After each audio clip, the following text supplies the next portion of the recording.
What's up, everybody? Welcome back to the channel. I'm Jeremy. Welcome to Morphs. If you're new to the channel, hit the like button, hit the subscribe button, hit the notification bell, let a comment down below. Let me know what you thought of this week's video. If you have any questions, feel free to ask them. I'm always here. This week's video is going to be part two to our ball python setups as far as enclosures go. Part one was the rack setup, how we set up our racks.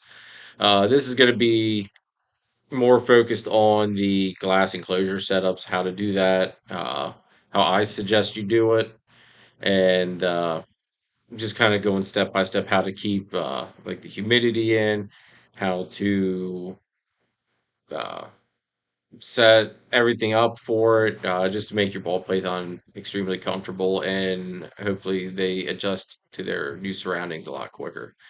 So, without further ado, let's get into it. All right, so here we have a 20-gallon long tank. It's got a sliding glass top, which I highly recommend because it makes it all but impossible for your snake to get out, especially because it comes with these handy little clips that all you have to do, push it all the way shut, put those clips in. There's no way that snake's getting that tank lid off there. To me, that's the best setup. Front opening door style glass tanks. Those are good too. I have those for my carpet python, or one of my carpets anyway. The other carpet's in the same type of tank as what we're looking at here. Anyway, so let's get this thing set up. First thing you want to do is put your under tank heater on, which is right here. Now that mounts on the underside. And we have a Zoom Med one. I've used the Zillas, and I mean the Zilla and Zoom Med are basically your main ones that make them. So you'll stick that on to the bottom, a little bit off of the edge there, the back edge, kind of center it there. Just make sure you have, like, this is going to be our hot side and this is going to be our cool side. So center it in there like so. And then what you do is, here's a Zoom Med digital thermostat. I've used them. I like them for beginner setups. Here's what they look like. That's the display, so to speak. All right, so we have a probe which runs to the thermostat, and then your heating element will plug into there. So our under tank heater will plug into there. First, I like to set this in the middle of your heat mat there. Then you can use either aluminum tape like this, which this is nice. I do use it for the probes on my racks. But it's going to be in the tank, and I noticed that snakes really like to try to get underneath this stupid cord. And this isn't going to be like how a professional tape job. This is just to hold it down there so that way you guys get the gist how to do it. But put tape over top of that, and then these tanks have a nice little slot right here. You're gonna run the cord for the probe right up through there. Then go over here, plug your heat mat in, then you plug the thermostat in. And I don't know if this is still set up from what I had it set or if it'll completely reset. Let's see. Yeah, okay. See, there I have my hotspot set at 90 degrees. It's currently saying it's 79 degrees inside of that tank at the moment. So what you're getting is the actual temperature of inside your tank. So this is like the lowest point that your snake can get onto is going to be 90 degrees, which is 88, like 85 to 90. It's what they say for a hot spot for ball pythons. I would say 88 to 90 is the better. So I always set mine at 90. Figure they can always go to the cool end if need be. So that's all set up. Now, if you're going to follow this exact setup, I would do a better tape job than what I did.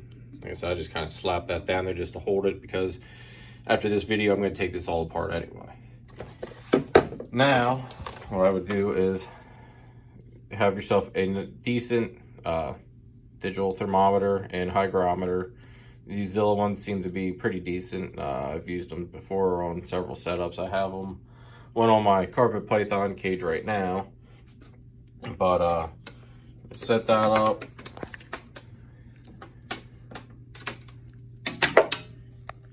And what I do is I just take and put them on the cool end, because the thermostat's controlling the hot end. That there will let me know what the cool end's doing. So that'll look like that. And that'll let you know exactly what your temperature is on the cool end. You'll know what the temperature is on the hot end, so you get that rough idea of what your ambient is. It should be right around what the thermometer is telling you over there. So next step is the bedding. Now here at Morphs, we love cocoa blocks. So I'll go and I'll fill this up. All right, so we've got our cocoa blocks in. Normally, since this stuff's so nice and chunky, which is one of the reasons I love it, your snake will not ingest any of this. I would all but guarantee it. I've never had any of my snakes ingest any of it. But I make it so that way. It's roughly about 1.5 inches, maybe 2 inches thick. Your ball python's going to eventually work its way down on top of the heat mat there. It'll clear out all the bedding and get down right on top of the heat at some point. It's just inevitable. So that's another reason why I taped that probe there. And I would even put some tape like right here at the corner before it shoots up to the little cutout. Just for the fact that, in my experience, they always get underneath this section and start pulling it up. And that's where it starts tearing through that aluminum tape.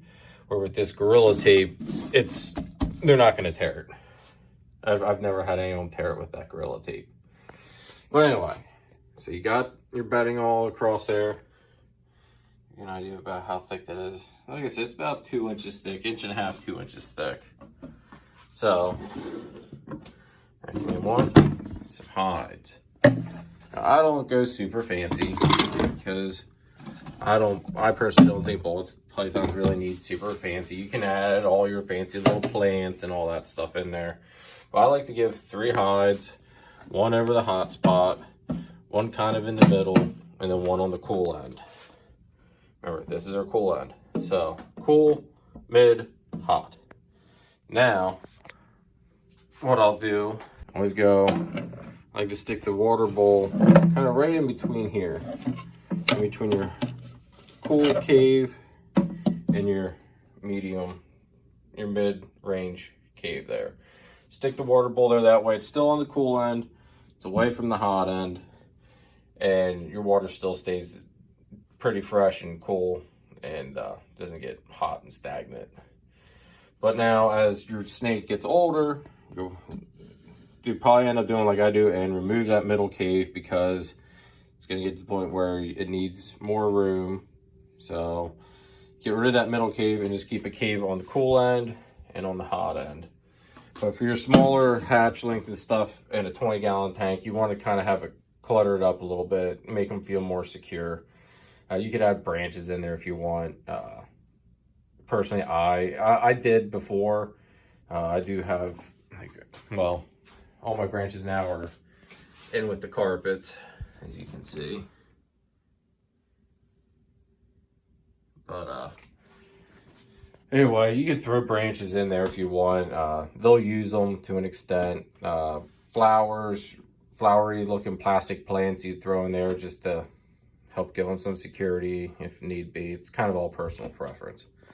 But that there is basically your basic setup for a ball python. Uh, a 20-gallon tank setup like this would be good enough for basically a hatchling on up until basically whenever you think that they've outgrown it.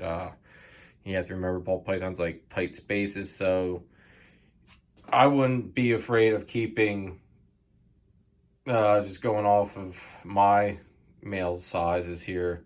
Probably about a 2-year-old male would be completely fine in this. It would be my guess, depending on size, of course, and every snake's different. But up to about 1,000 grams, I would say you're probably pretty safe of letting them in the 20-gallon tank before you have to pump them up to like a 40, or if you have a female, you know, might have to go up to that 75 mark, depending. But that is the general idea of a basic setup. You could go, I'll put this screen on top. You could go, if you wanted to, and get lighting. You put a light fixture up top here for your day bulbs. I know a lot of people get all up in arms about like the red night light heat bulbs. I have used them. I have them on my carpets right now. I've used them with my ball pythons before. Some people say that, you know, it disrupts your snake's natural behavior. It's not good for them. I've found that my snakes get more active. As you can see, they're out and about. I mean, the only reason it's light looking in here now is because I have the lights on in the actual snake room. But they get more active at night once those red lights turn on. So is it right? Is it wrong? That's kind of personal preference. That's up to you. You're going to find good and bad in any situation, in my opinion. Like I said, this is just how I would set up a ball python. This is just my personal preference, idea. Everybody's entitled to their own way of doing everything. Another thing I would do is, since you have all the screen here, you're going to end up losing a lot of humidity. Some people put aluminum foil over the top, over some of it, to help keep in that moisture. What I do is I would go and get a picture frame or a piece of plexiglass from like Lowe's, Home Depot, or whatever. Get it cut down to the size here to fit within your screen, and set it on there. Make sure you have some space there for your heat lamp, and a little bit of space over on this side for some ventilation and stuff. But, you know, get a decent piece to sit like kind of in the middle here to help hold some of that humidity in. You'll probably have to do some misting here and there. It's just kind of the nature of the beast with these glass terrariums. But you do want to have that, a little bit of that screen covered up, just for the fact of holding that humidity in there. And that's basically about all there is to it. I mean, you can get fancy with it. You can stay simple like this, which personally, I mean, you figure as breeders and stuff, we keep ball pythons in just simple tubs. You know, just regular tubs, no hides. And granted, the tub acts as though a hide, but you know, they're basic setups. I mean, that there is extravagant compared to a tub, in my opinion. But that's how I would do it. Remember, keep your hotspot 88 to 90. Have a thermometer and hygrometer over there to let you know. Here's where we're at right now with your cool end and your humidity level. And these things aren't 100% correct, but they give you a decent idea as to where your humidity is at. The temperatures seem to be pretty consistent. Yeah, that's basically all there is to it. I mean, it's kind of cut and dry there. A lot of people get fancy with it. Personally, I don't think you really need to. All right, well, that's going to wrap up this week's video. I'm a little tired, a little tuckered out. Really long, busy, crazy day at work today. So I think we're just going to call it quits on that note. hopefully this video helped you. I know there's different ways. Everybody does things a little bit differently. This is just how I would suggest doing it. This is how I used to do it when I kept my snakes in glass enclosures, and it worked out for me really good. I had great success with this, with how I just told you. So, hopefully you guys had the same results if you decide to go about my method and way of doing it. And hope you have good luck with it. The next video should be our clutch cutting of clutch number, wait, three. Clutch number three. Clutch number four should be laid around the time that we cut clutch number three. So, jump in the cut a little bit there. Whoa. See, long day at work. Anyway, so the next video should be clutch cutting of clutch number three. That's our killer bee that was paired to our orange dream, fire, possible yellow belly. So hopefully we hit some orange dream, fire, bumblebees, some just hopefully some crazy bumblebee stuff. That's what I'm going for. I just want some really awesome bumblebee stuff to start mixing into my Xantic project. So hopefully we make out pretty good with that. So yeah. So catch you next time. If you haven't already, hit that subscribe button. It's all the support's much appreciated. Hit the subscribe button, hit the notification bell, let a like, and let a comment down below. Catch you next week.